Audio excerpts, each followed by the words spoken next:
Hello gardeners. From this video you will learn how to feed seedlings after transplantation. So that the seedlings get stronger, quickly begin to grow new leaves, and I will tell you about this now in order. I will start by telling you when to start the first feeding of seedlings after transplantation.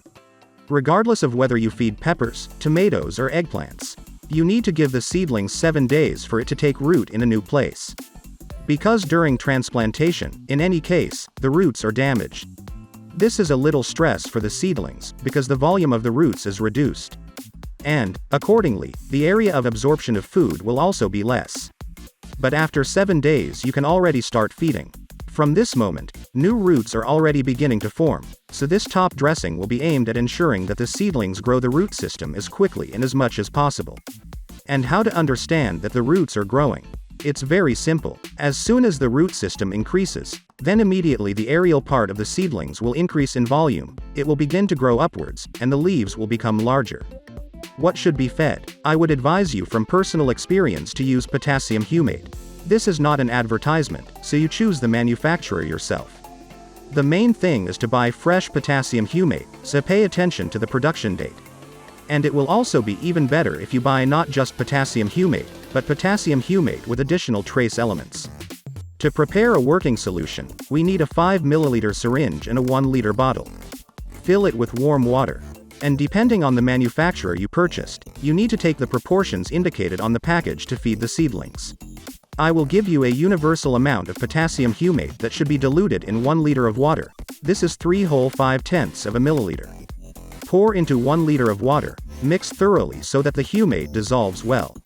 It is advisable to apply top dressing after preliminary watering. For example, in the morning they watered the seedlings a little so that the soil gets wet, and then apply top dressing.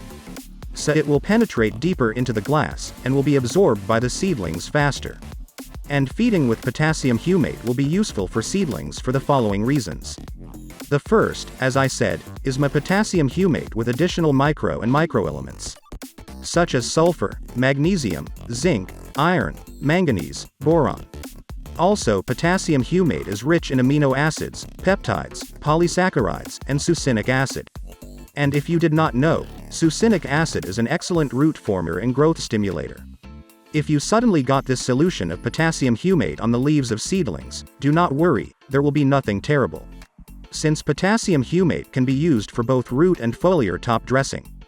But purposefully, in seedling conditions, it is better not to spray on the leaf, since the seedlings, and so under the lamps, lack lighting, and you, after spraying the seedlings on the leaf, further reduce the area of reception of light by sheets, and this applies not only to potassium humates and other top dressings made on the sheet. We will start doing them when the seedlings are planted in open ground. So friends, if the information from the video was useful to you, be sure to like it. Don't forget to share the video with your friends. And also subscribe to my channel.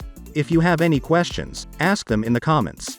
That's all for me. Watch my other videos. I wish you strong seedlings and see you in new videos.